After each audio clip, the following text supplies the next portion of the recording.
पहले अपने शिव गुरु के चरणों की प्रणाम, मैया भवानी के चरणों की प्रणाम, स्वर्गीय हरिंदर भैया के चरणों की प्रणाम, स्वर्गीय शक्ति स्वरूपा नीलम जी के चरणों की प्रणाम, कथा सुनने वाला समस्त गुरु भाई बहन के चरणों की प्रणाम। मेरा प्रणाम स्वीकार हो, हे महादेव जी मेरा प्रणाम स्वीकार हो। ताई गुरु भाई बहन रउआ सभी के बीच में आज बहुत सुंदर तीज व्रत के कहानी एगो सास बहू के कथा लेके आई बने। ताई देखी घर घर के कहानी बा, आ बड़ा सुंदर कहानी बा। ये कहानी के तीज व्रत के कहानी के रउआ सभे ध्यान से पूरा कथा के सुने। तो देखी गुरु भाई बहन एगो गांव में एगो परिवार रहे। वो परिवार में एगो बुढ़िया माई रहली। बुढ़िया माई के 5 गो बेटा आ 5 गो पतोह रहे। 5 बेटा के शादी हो गई रहे। देखी दीदी बुढ़िया माई जो रहली, बुढ़िया माई बहुत दुष्ट नालायक रहली। उनकर थोड़ा सा भी मानव के बुद्धि विचार ना रहे, ज्ञान ना रहे। लेकिन उनकर पतोह जौन रहे लोगे दीदी बड़ा संस्कारी रहे लो आ बड़ा प्रेमी रहे लो। 5 पतोह जौन रहे, 5 पतोह बड़ा मिलजुल के रहत रहे, बड़ा प्रेम से रहत रहे। लेकिन ई बुढ़िया माई के अपने पतोह लोग के मिलजुल पसंद ना आवे। इनका बड़ा जलन रहे, बड़ा डाह रहे। इनका पतोह जो मिलजुल के रहत रहे लो, बहुत इनका डाह रहे। अब देखिए एक बहना अभी अपना घर के फोड़े खातिर ये अपने दिमाग लगावे लागस। अपना पतोह लोग से कभी इनकर शिकायत उनका से, उनकर शिकायत उनका से। इनका लागे कि केहू तरह करके ये 5 जेठानी देवरानी जे बालो ये लोग में राय रीत ना रहो, ये लोग लड़ो लोग, झगड़ो लोग, ये लोग में विरोध हो जाए। इनका ऐसा सोच रहे। इनका मन में थोड़ा भी विचार ना उठे कि हमार घर कितना बढ़िया चल रहा बा, हमार 5 पतोह में कितना सुंदर प्रेम बा, कितना सुंदर घर चल रहा बा। इनका उसे मतलब ना रहे बहना। इनका मतलब यह रहे कि हमारे घर में ही लोग लड़त काहे नहीं थे, झगड़त काहे नहीं थे। अब देखिए दीदी एक दूसरे से दिन रात ही कुछ कहस, बड़कों से छोटकों के, छोटकों से बड़कों को ऐसा ही। लेकिन इतना संस्कारी पतोह ज्ञानी रहे लोग कि ये लोग के कोनो फर्क ना पड़े। ये अपना सास से कहे लो कि ठीक बा माँ जी, कुछ कह लिए तो कोनो बात नहीं थे, हमार दियादिने नु हई, हमार देवरानी नु हई, देवरानी कहस कि हमार जेठानी नु हई, कोनो बात नहीं थे। कभी जाके कहस कि तू अकेले काम करके मरे तारू, आ वो बैठल बाड़ी, फिर कह देवस कि अकेले काहे परेशान होता रू। कुछ उनका से कहे के चाहिए, जवाब लड़ावे के चाहिए। लेकिन जकरा से कहे जासु कहस कि नाना हमार दियादिन हई, जेठ बाड़ी छोट बाड़ी, हम ही काम कर लेम तो का हो जाई। देखिए दीदी ऐसा प्रकार के दियादिन लोग के मिल मिलाप रहे, बड़ा सुंदर घर रहे। लेकिन ये अपना घर के कुछ लोग के घर के गैर लोग बर्बाद करे के चाहेला, लेकिन ये अपना घर के ये अपने बर्बाद करे पर लागल रहली। देखी कैसन सातिर सास रहली। अब देखी ऐसा ही 5 जनी पूजा पाठ काम धंधा पर्व तीज बड़ा प्रेम से संगे एक संग में मिल के सब कुछ करे लो। अब ऐसा ही करते करते यह भादों के महीना आ गए। भादों के महीना जब आ गए तो तीज के दिन नियराए लगल। तीज के दिन जब नियराए लगल तो 5 जने सलाह करे लगल लो बड़ा खुशी पूर्वक कि 5 जने हमनी के तीज कैले, 5 जने हमनी के सब पूजा पाठ लुगा कपड़ा श्रृंगार सब कुछ किनल लाई। बड़ा खुशी से हमनी के तीज के व्रत कैले। अब सब सास सुनली तो एक बहना सब दिन तो सब बेलना बेल के हार गई रहली। लेकिन इनकर कौनो चालाकी काम ना करे। वो 5 जेठानी देवरानी में कौनो होशियारी इनकर काम ना करे। अब तीज के जब दिन आवता तब ये अपना मन में सोचत रही कि दादा ये लोग तीज करी तब तीज में सबसे पहले तक खर्चा लगी, ओकरा बाद में ये 5 जनी उपवास रही लो तो ये खाना के बनाई, घर के काम के करी, खाना ना बनी तो हम खाएं का। अब ई बात के चिंता उनका मन में होखे लागल। अब ई बात के चिंता होखे लागल। बहुत आलसी रहली, एगो घर के काम एक बहिना ना करस। बस खाली चुगलई निंदा दूसरा के ही है उनकर काम रहे। अपना घर के तो छोड़बे ना करस तो दूसरा के पूछता, बस यही काम में उलाग रहस। एगो घर के काम कुछ उनका से होखे ना, इतना आलसी रहली, पूजा पाठ तो कुछ मतलबे ना रहे। अब देखिए एगो बहिना अब का कैली कि अपन दिमाग लगावे लगली लोग के तीज व्रत के रोके खातिर। अभी पांचों जनी बैठ के आंगन में सलाह करत रहे कि ये साल लाल लाल साड़ी पहिरल जाई, खूब श्रृंगार कल जाई, पूजा कल जाई, उपवास रहल जाई। तब तक अली कहीं से अली आ जाके कहतरी कि ये दुल्हन देखो तहनी लोग तीज करे के सोचतारू, लेकिन ये साल तीज बढ़िया नहीं है। ये साल के तीज सब लोग कहता कि ये साल के तीज हमनी के करे वाला नहीं है, बढ़िया नहीं है ये साल के। तो तहनी के तीज छोड़ दलो, अगला साल तीज करिह लो। अभी कहता लोग कि ये माँ जी ऐसे ना होला, तीज व्रत हर साल ठीक रहेला, कोनो साल तीज में कोनो दोष कोनो आइगुण ना होला। सुहागिन हर साल तीज के व्रत रखेला। कहतरी कि ना, हम गांव में सुननी है कहीं कहीं लोग कहता कि ये साल के तीज करे वाला नहीं है, ये साल के तीज व्रत में बड़ा दोष बा। अभी कहता लोग कि ना माँ जी ऐसे ना होला, कौनो ऐसा साल नहीं है कि तीज के व्रत केहू ना करत होई। रउआ कहाँ सुन लेनी हो, केहू के ना जानकारी हुई, उहे लोग बात कहले हुई। कहतरी कि हम सब सुन के आवतनी। कहता लोग कि अच्छा ठीक बा, अभी 5-10 दिन तीज बा, तब तक हमनी के एकरा पर विचार करी जाई, देखल जाई का होता। अब देखिए एक बहिना अब पांचों जने अपना में सलाह करे लगलो कि ताई बात सच बा कि झूठ बा। देखिए एक बहिना जब कुछ सुन लियाला तो मन दुविधा में पड़ जाला कि व्रत करी कि ना करी, काम करी कि ना करी। अभी लोग के मन में बड़ा संकोच हो गई।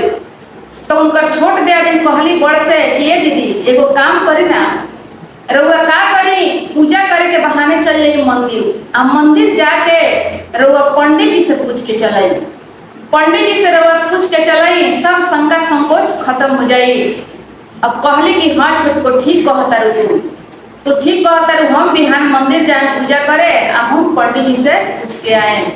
अब का कैलिए गुरु बहिना दोनों बड़को जौन रहे लो पूजा करे चल गए लोग मंदिर। आ जब पूजा करे गए लोग मंदिर तो जाके पंडित जी से पूछता लोग, कहता लोग ये पंडित जी ये बताइए एक साल के तीज कैसन बा, तीज एक साल के होई कि ना होई। पंडित जी कहने की काहे ना तीज होई, तीज हर साल होला, तीज में कोनो दोष ना होला। काहे कि तीज व्रत सुहागिन लोग अपना पति के सलामती खातिर करेला, अपना लंबा सुहाग के आयु खातिर करेला। तीज व्रत में कोनो दोष कोनो आयगुण ना होला, हर साल के तीज होला, कोनो खराबी नहीं है, कोनो दोष नहीं है। अब देखिए एक बहिना अभी लोग कहता लो कि माँ जी जरूर हमने के तीज व्रत के रोके खातिर ये सब रचना रचले रही हो। अब लोग घरे गई बलो तो कुछ अपना सास से नहीं खेलो कहते गुरु बहिना वो अपन तीज के ऐसे ही तैयारी करता लो, बातचीत करता लो। फिर उनकर सास गई बड़ी तो कहतरी कि ये बहू तोहनी काहे नहीं घुमानो, ये साल के तीज ठीक नहीं है। कहली पतो कहता लो ये माँ जी देखी जब सब गांव के सब लोग करी तो हमनियों के तीज करे, आ ना करी लो तो ना करे, एमे कौन टेंशन के बात बा।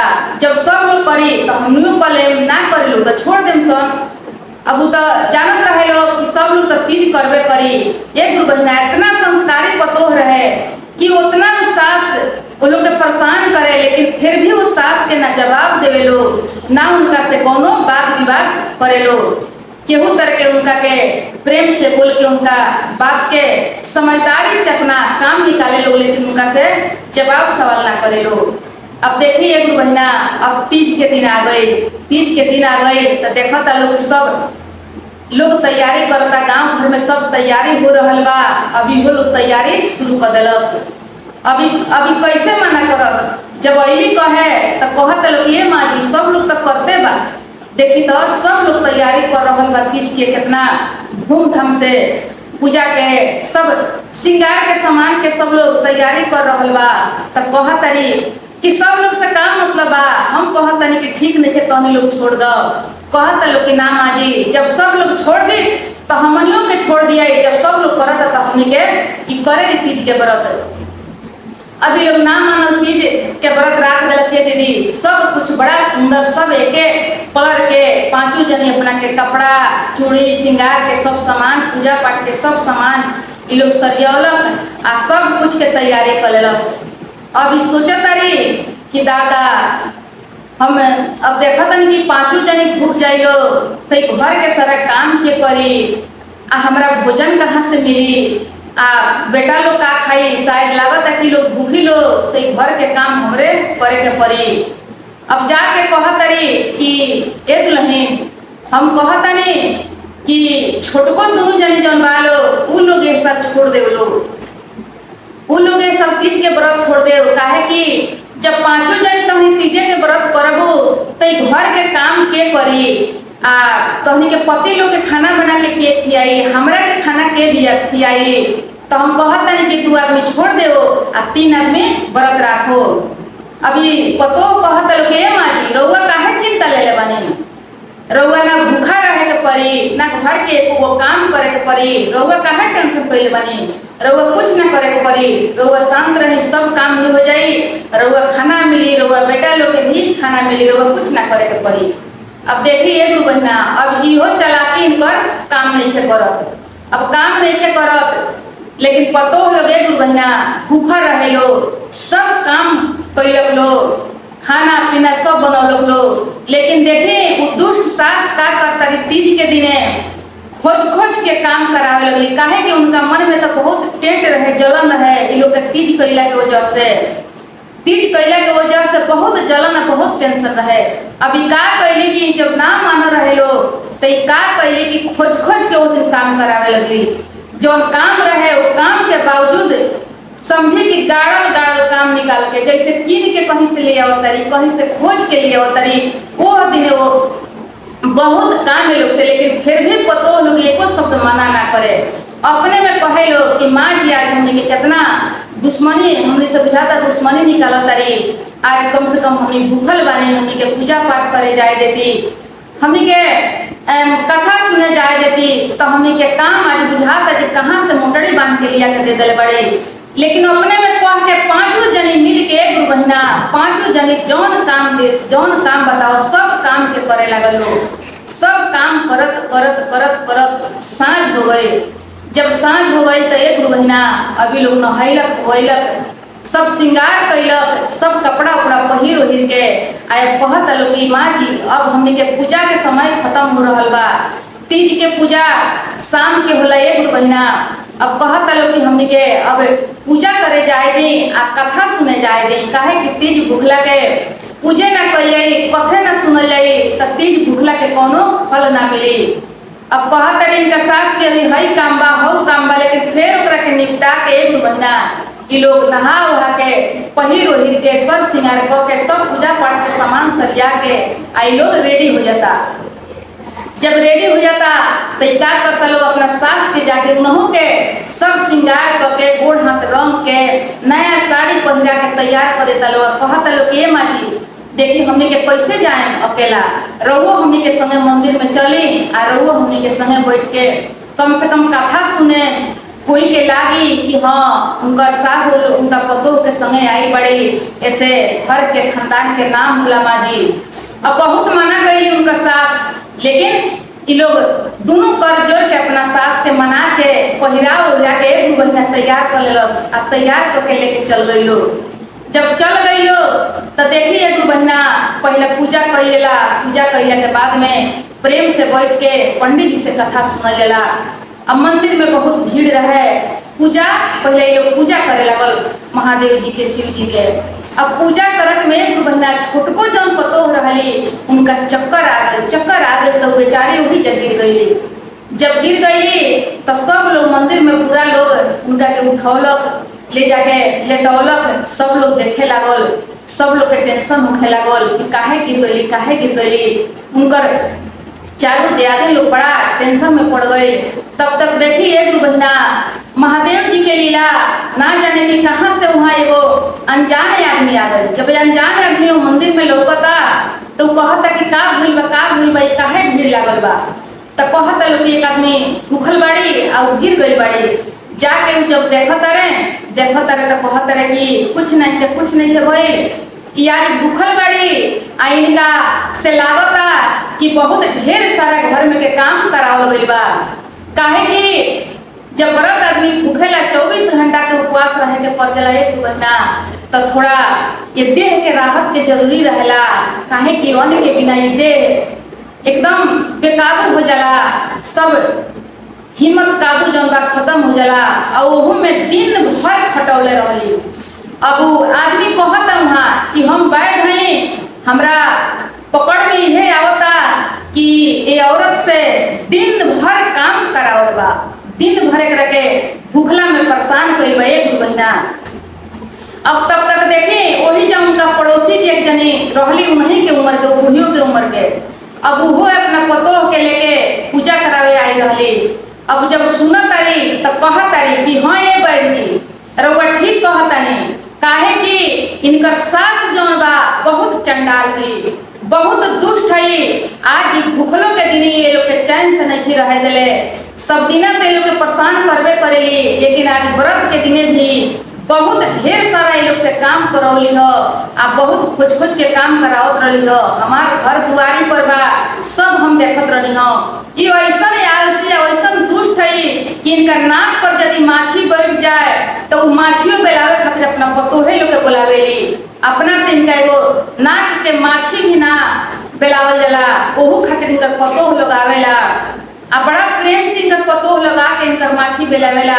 ऐसा भाग से ऐसा पतोह पौले बड़ी लेकिन फिर भी इनका कुछ महसूस ना होला।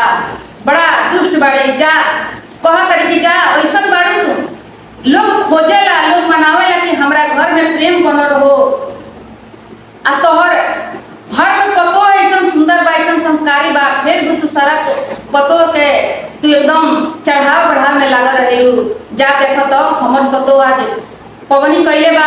आज हम एगो चम्मच नहीं अपना पतो के उठावे देले, एगो चम्मच नहीं धोवे देले, एक गिलास पानी नहीं मांगले। आज भूखला में अपन काम जौन लोकल बतो हम कैली हो उन्हों के जौन लोकल बतो हम कैली हो। काहे कि तीज व्रत तोहरा बेटे खातिर ते सब कैले बालो, तोहरा बेटा के लंबा आयु खातिर, वो लोग के सलामती खातिर, एक घर परिवार के सुखी खातिर, आबाद खातिर तबे तो तीज व्रत केहू करेला, यही खातिर तो करेला। ना तो इतना कष्ट कैला के कौन जरूरी लो 24 घंटा भूखला के। अब उनकर पड़ोसी उनका से कहतारी कि जा इतना दुष्ट बाड़ू तू कि तू ऐसा पतो सुशील संस्कारी पतो के तू सतौलू हो, दिन भर काम करौले बाड़ू। अब वो बैठ भी कहतारे कि हाँ इनकर यह बीमारी बा कि दिन भर इनका से काम करावल बा, दोसर कोनो बीमारी नहीं है। अब देखी एक बहना अभी थू थू करे लगली उनकर पड़ोसी जौन रहली तो अब इनकर लाज के मारे इनकर मुड़ी गिर जाता, शर्म से एकदम पानी पानी हो गई। अब वो बैठ जेबा वो बहुत बोले लगले, कहले कि देखो का पतो है आदमी ना हो, पतो में खून नहीं थे कि जान नहीं थे कि प्राण नहीं थे, अपन बेटी बेटी होला आ पतो का होला। पतो भी तो केहू के बेटी हो, वो तो कहीं से आई बा आ जब ओकरा के लियावल गई बा तब तक आई बा आ तू ऐसा पतो क्या भवनी के दिन इतना परेशान करके तू आ हई ऐसा हालत कैले बाड़ू। अब देखी एक बहना अब वो माफी मांगे लगली, कहली कि हाँ हमरा से बहुत गलती भइल बा कि हम अपन घर हम अपने नहीं बुझले बर्बाद करे पर तुला रही हो, हमरा के लोग सभे माफ करी। अब पतो के अपना उठौलक लोग सब के उठा के पानी उनी लेके उनका मुंह पर छीटा उटा मरलक लोग, पानी उनी से उनकर मुंह साफ कैलक लोग। ऐसे कि व्रत रहे कुछ खियावे पियावे लगता रहे ना। अब तो थोड़ा देर के बाद में वो होश में अली, जब होश में अली तो देखली कि वहाँ सब लोग भीड़ लागल बा। जाके सास अपना पतोह के गले लगा लेली, कहली कि ये दुल्हन ये सब हमार करतूत ह, हमरा वजह से आज तू बेहोश भइल रहल हो। कहली कि ना माँ जी आज व्रत के दिन बाद दिन भर भूखले भूखले हो सकता। फिर भी सास कहली कि ना सब दिन भर हम तारा के परेशान कैले बानी। तो उनकर पतो कहलक लोग कि ठीक बा माँ जी कोनो बात नहीं है। और प्रेम से लोग देखी महादेव जी के पूजा कैलक। महादेव जी के पूजा कैला के बाद में पंडित जी से कथा सुनलक, कुछ दान पुण्य कैलक। वो बेर से उनकर सास बदल गई। वो दिन से मिलजुल के अपना घर परिवार में रहे लगली। तो देखी एक बहना, इ लोग के दिल में सच्चाई रहे, इ लोग के संस्कार रहे, भक्ति के मार्ग रहे। तो देखी वहाँ स्वयं समझी कि महादेव जी के माध्यम वहाँ आई रहे इनकर पोल खोले खातिर। जौन कैले रहली काहे कि वो दिन पोल ना खुलित गुरु बहिना, तो सब दिन ना लोग ऐसा ही परेशान करती, सब दिन ऐसा ही परेशान करती। उहे पोल खोले खातिर महादेव जी वहाँ माध्यम दे के पेठौनी इनकर आंख के जौन पट्टी रहे खोले खातिर कि आंख के पट्टी खुल जाई, संभल जाई है, तो इनकर घर जौन बनल रही। तो देखिए एगो बहिना, कुछ सास लोग भी अपन घर अपने बर्बाद करे पर लागा रहेला, लेकिन जेकरा में सच्चाई रहेला, जेकर दिल साच रहेला, ओकरा के तो भगवान कोनो न कोनो माध्यम से बचाइए लीने, कोनो न कोनो माध्यम से ओकर कभी कहीं भी ओकर हार ना होके दिन एक बहिना। तो देखी इहे रहल तीज के कथा। रउआ सभे ये तीज के कथा कैसन लागल एक बार कमेंट में जरूर बताएं। आई तीज व्रत के बहुत महत्व होला हमने के हिंदू धर्म में। हर सुहागिन लोग अपना सुहाग के सलामती खातिर ये तीज के व्रत रखेला। तो ये तीज के व्रत रउआ सभे सुनी। हर हर महादेव, हर हर महादेव।